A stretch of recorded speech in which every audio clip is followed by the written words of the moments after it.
আসসালামু আলাইকুম। টেটি কিচেনে আপনাদের সবাইকে স্বাগত।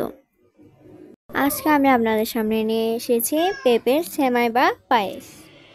আপনারা যাই বলেন না কেন, এটি পায়েস বা সেমাই দুইটি বলা যাবে। এই পেঁপের সেমাই বা পায়েস খেলে একবার খেলে বারবার খেতে মন চাইবে।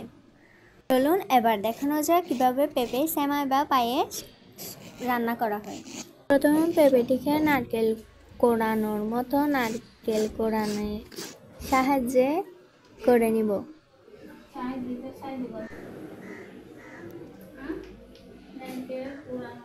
আমি কুড়িয়ে নিয়েছি, দেখেন কোন রকম হয়েছে।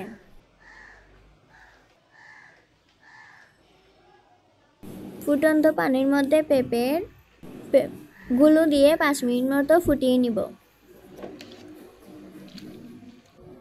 চলুন এবার মূল রান্নায় যাওয়া যাক।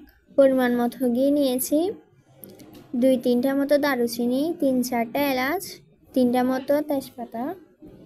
নেড়ে চেড়ে নেওয়ার পর পেঁপেগুলো দিয়ে দিব। আমি পেঁপেগুলো ফুটন্ত পানি থেকে নিয়েছি কষগুলো চলে যাওয়ার জন্য।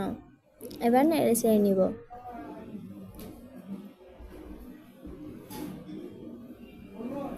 এক কাপ তরল দুধ,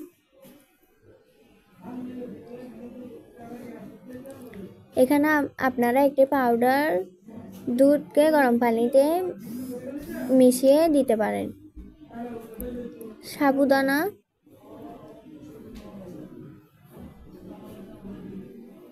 দিয়ে ভালোভাবে নেড়ে চেড়ে নেব। স্বাদ মতো লবণ দিয়ে দিবেন। 1 কাপ চিনি আপনাদের টেস্ট অনুযায়ী দিয়ে দিবেন। নারকেল কুড়ানো,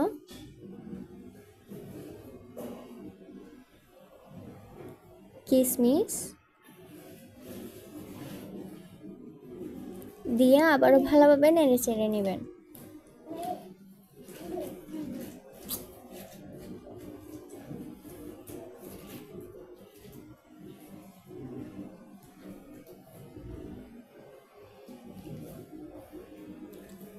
এই রান্নাটি একবার খেলে বারবার খেতে মন চাইবে।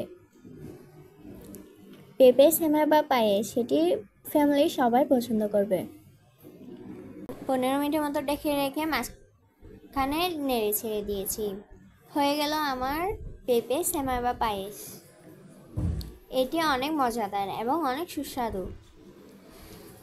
এটি একবার খেলে বারবার খেতে মন চাইবে। আমার এই ভিডিওটি যদি আপনাদের কাছে ভালো লাগে, লাইক, কমেন্ট, সাবস্ক্রাইব করতে ভুলবেন না। ধন্যবাদ সবাইকে। আসসালামু আলাইকুম।